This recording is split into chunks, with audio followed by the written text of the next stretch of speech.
152 तर गाईज आज फायनली कॉलेजमध्ये होते कॉम्पिटिशन, ते पण कोणतं गेमिंग कॉम्पिटिशन. मग विषय काय, सकाळ सकाळ 8 वाजता उठून फ्रेश होऊन कॉलेजसाठी आलतो मी. तुम्हाला तर माहिती माझ्या अंगात किती एक्साइटमेंट असते गेमिंगसाठी. मग विषय काय, आता तुम्हाला कळेल काय काय गोष्टी बघायला भेटतील, डेकोरेशन वगैरे, ते पण गेमिंगच्या नादात. मग आता डे वगैरे पण सुरू होणार आहे तिथून पुढे. तुम्हाला माहितीच असेल कॉलेजचे डे, बॉलिवूड डे वगैरे. मग त्यात आमचं प्लॅनिंग होतं. मला कोण टीममेट भेटले नाहीत नशिबाने. ते डिप्लोमावाली बारकी म्हणजे बारकी नव्हती, डिप्लोमा 12वी-13वी पोरी असतील ते भेटले मला. त्यांच्यासोबत मी खेळतोय कोणती गेम, व्हॅलोरंट. माझी 0 लेवल आहे. मला गेमचा काय आयडियाच नाही, गेम कोणती कशी काय आहे. पण चला म्हणलं आता खेळूया. पहिली मॅच तर आम्ही जिंकलो. मग त्यानंतर म्हणलं थोडंफार बाहेरचं वातावरण बघूया, ते पण कॉलेज मधलं, कारण कॉलेजमध्ये होणार डे वगैरे. त्यांना तुम्ही आता अँथम आहे का, हे नवीन आहे.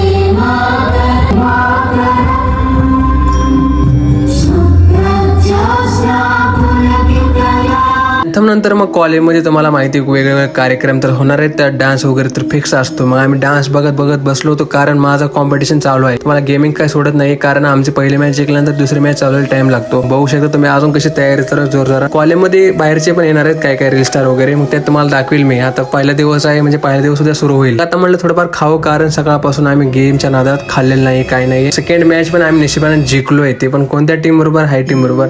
आणि हे दोन खेळणारे प्लेअर 400 लेवलचे प्लेअर आहेत. मग पुढच्या ब्लॉग मध्ये तुम्हाला कळेल सेकंड पार्ट मध्ये आम्ही जिंकतोय का हारतोय. Like, follow, share, subscribe.